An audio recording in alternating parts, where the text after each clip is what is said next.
Welcome everybody to a look at the final box set release from Radiance Films for 2023, and it is the World Noir Volume 1 box set. So as the title suggests, this is a collection of films from around the world that look at the film that are in the film noir genre. Now granted, the film noir genre was mostly known in, likes of America and the UK, but as proven by this box set, they were not the only two countries that were able to manage to do that genre, and yeah, they've managed to do that genre really well as far as these films go. So yeah, the first film is from 1957. It's directed by Koreyoshi Kurihara, and it is I Am Waiting.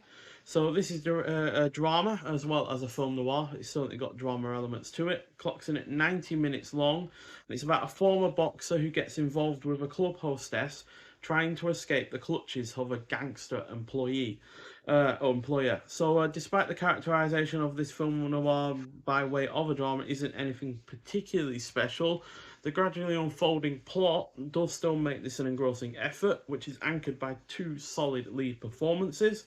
It is also well paced, the cinematography is on point, the character interactions are handled effectively, the supporting cast is good, the score is great, and the fight scenes are really rather quite decent. So, yeah, I've not seen anything else from the director before or from the main cast, so we'll definitely be looking into the more of their filmography in the new year. But yeah, overall, a really good effort. 4 out of 5 as far as I'm concerned. And one thing this set does really nicely is what they do with the reverse on the other side of the case.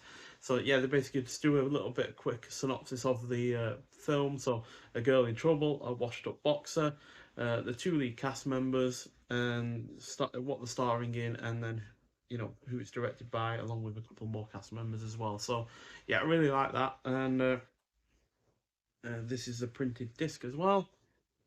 And then we also have reversible artwork to go alongside it. And yeah, with the extras that are included on the disc as well. So yeah, extras are the film has had a high definition digital transfer. It's got uncompressed mono PCM audio. You got audio commentary by Japanese cinema expert Jasper Sharp. You got Yuriros in Europe, a documentary on star Yuriro Ishihara during location shooting in Europe. That's from 1959, and that clocks in at 41 minutes long. You got the Yuriro Effect, a visual essay by Mark Schilling on the monumental impact the film star had on Japanese pop culture. That's from 2023, clocking in at 13 minutes long. You also got optional English subtitles and the reversible sleeve that I've shown here. So, yeah, really good effort and a solid start to this box set. And then moving on, we have from 1959, directed by Edward Molinaro. It is Witness in the City.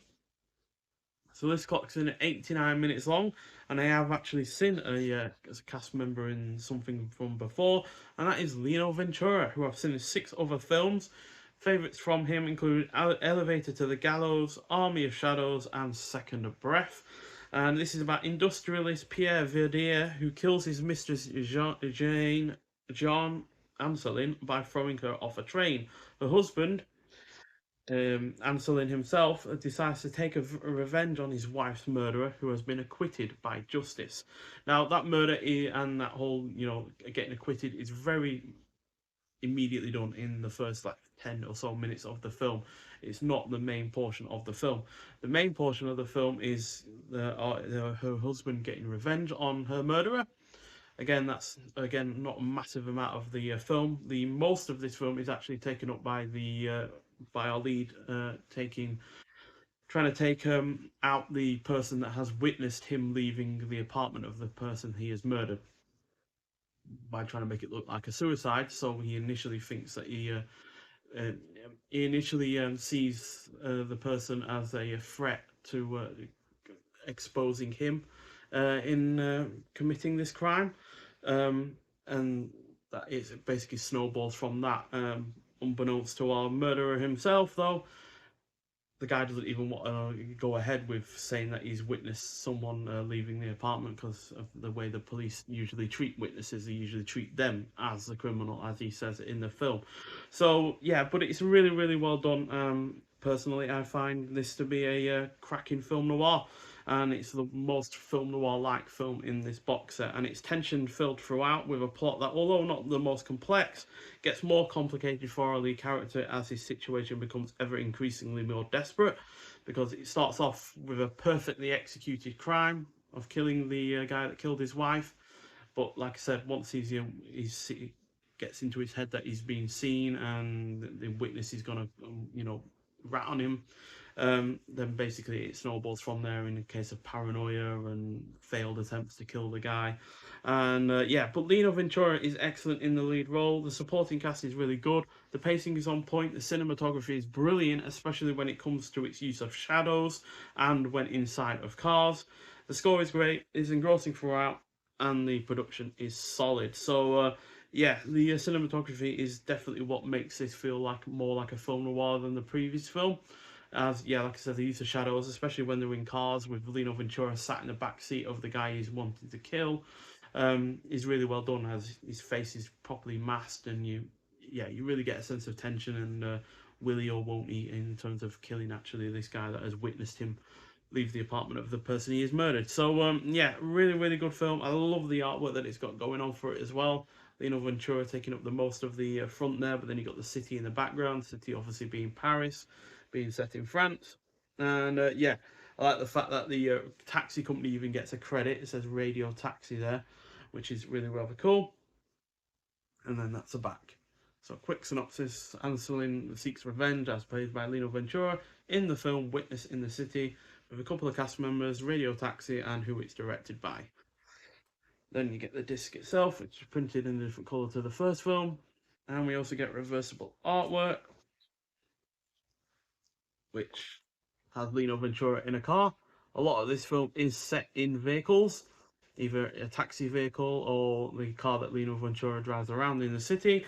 And we get a 2K restoration by Gaumont in this film, on this release, an uncompressed mono PCM audio, introduction by critic Tony Raines on Orion's on from 2023, clocking at 17 minutes long. Got an interview with Philippe Durant, a biographer of Lino Ventura, who speaks about the film and the iconic actor from 2014, clocking in at 11 minutes long. Then we've got French noir critic and author Jeanette Venesadou provides an overview of noir in France during the 1950s and Witness in the City's place within it. That's also from 2023, clocking at 23 minutes long. Then you got your English subtitles and the reversible artwork that I've already shown. So yeah, it's a solid 4.5 out of 5 for me from this film. I know some people have complained that the second half is nowhere near as complex or well thought out as the first half.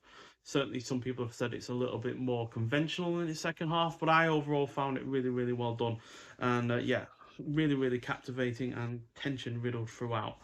And finally, from 1959 as well, we have The Facts of Murder, directed by Pietro Germi, who also stars in the film as the lead role.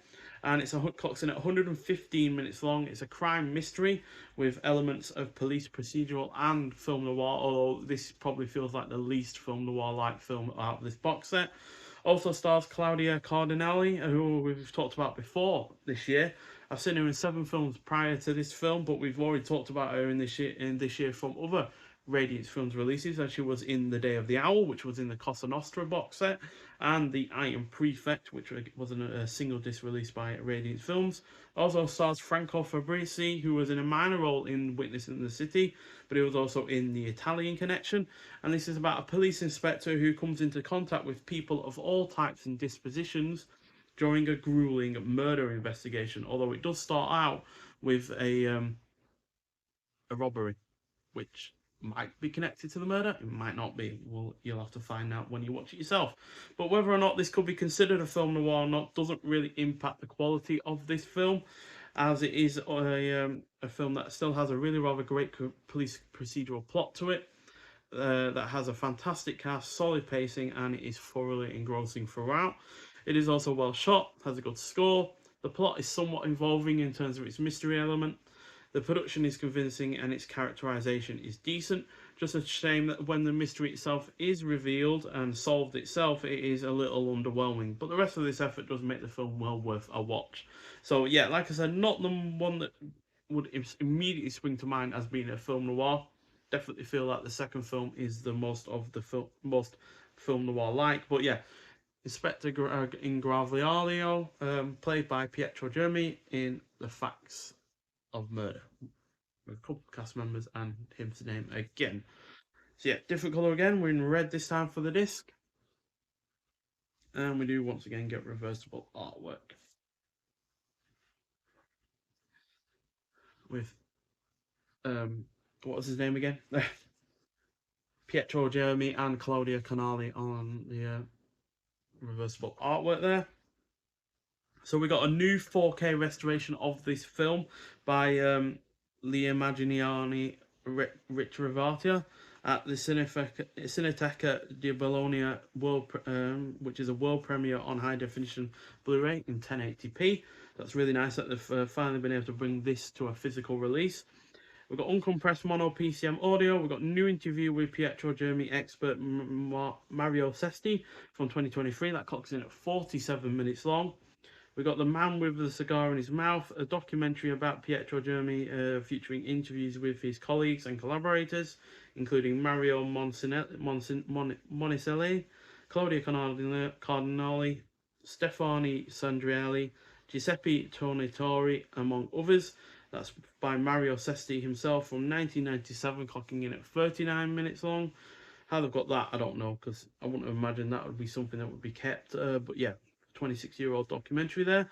Then we got What's Black and Yellow All Over, All Shades of Italian Film Noir, a visual essay by Paul A. J. Lewis on the presence of noir trends in Italian cinema and the evolution of the genre from 2023, clocking in at 19 minutes long. I imagine that will bring into like the likes of how Giallo formed from film noir in Italy and the like, because yeah, there are definitely elements that you could see in sort of this that you find in future Giallo efforts, you know, like the police procedural element. Then you've got newly translated English subtitles and the reversible artwork that we've already shown. So, yeah, that's another solid 4 out of 5 for me. Although, like I said, it is the one that feels like the lesser kind of film noir influence. It's very like surface level in terms of being a film noir. But overall, yeah, really, really good box set. Easily one of the more consistent box sets we've had this year. Although I would say I think I preferred the Cosa Nostra box set that all starred Franco Nero. But that's just purely because I love Franco Nero. We also get a booklet with this box set as well.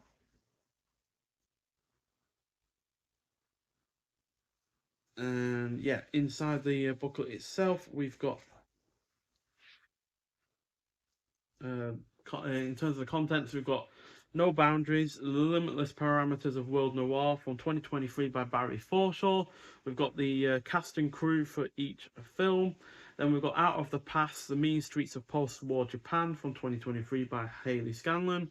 Then we've got Tracing the Hidden Lines of Post-War Japanese Film Noir from 2023 by William Carroll. Then we've got an interview with the director of Witness in the City. That's from 1985. Then we got The Facts of Murder and Hybridization in Italian Cinema from 2023 by Roberto Curti. Then we got International Noir of the 1950s from 2023 by Sam Wigley.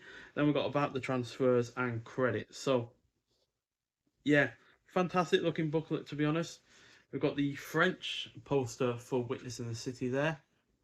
That's where the image for that comes from. And yeah, the transfers themselves look excellent. There's no real issues with the quality of the picture or the sound for that matter. So yeah, you can definitely guarantee that you're going to get plenty of a good looking film from each disc, quite frankly. I was just looking for the about the transfers, but I can't seem to quite find them.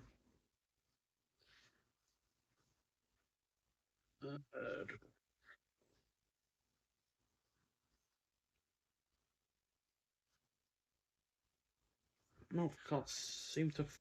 Oh, there we go. It's behind, right at the back. But yeah. So I Am Waiting was transferred in high definition by Nikatsu, who originally released the film. We've got additional restoration that was performed by Radiance Films in 2023. Witness in the City was restored by Gaumont in 2K. Additional color correction was performed by Radiance Films in 2023. And then The Facts of Murder was restored in 2K, 4K from the original camera negative by Cineteca de Bologna in collaboration with RTI Mediaset and Infinity Plus at the Immagini Ritrovata. So, yeah, definitely been plenty of effort that's been put into not just the physical look of the film, because I really do like the reversible artwork choices and the what's on the back of them with these little synopsises and credits. So yeah, excellent booklet, and I really like the box itself. Which yeah, I love the artwork that they've used for it. It's not quite as striking as the End of Civilization box set, but it is still a really rather good looking one. You got that on the side, and it's a proper hard box as well. And then you've got the films listed on the back with a shot of one of the characters from I Am Waiting. So yeah, fantastic little box set. To be honest, it's not going to blow the doors off of some people who aren't into these kind of genre of film or aren't into subtitle films in general, but it is a really really good effort and one that I'm really glad I got. It's the second to last release from Radiance Films though, for me personally, for this year. We have one more called Elegant Beast that I will review before the year is up, but yeah, this is the last box set from them, and pretty much concludes the half year bundle that I bought from them back in February, that lasted from June to December. There will be a full look at the entire collection of films that they have released. I know I've done a review for each one of them, but the whole half year bundle is a magnificent thing that I'm glad I really got involved in. Won't be doing that for next year just because of the expense, and yeah, I want to focus on certain films and prioritize certain films that I want to buy. But still, overall, a fantastic half year bundle, and yeah, this year has been incredible for Radiance Films, their first full year, and yeah, I'm hoping that the next year and many years to come will be just as great. Nonetheless, so thank you for watching. If you've seen any of these films before, I'd like to hear your thoughts on them. And yeah, I'll see you in the next one. Bye.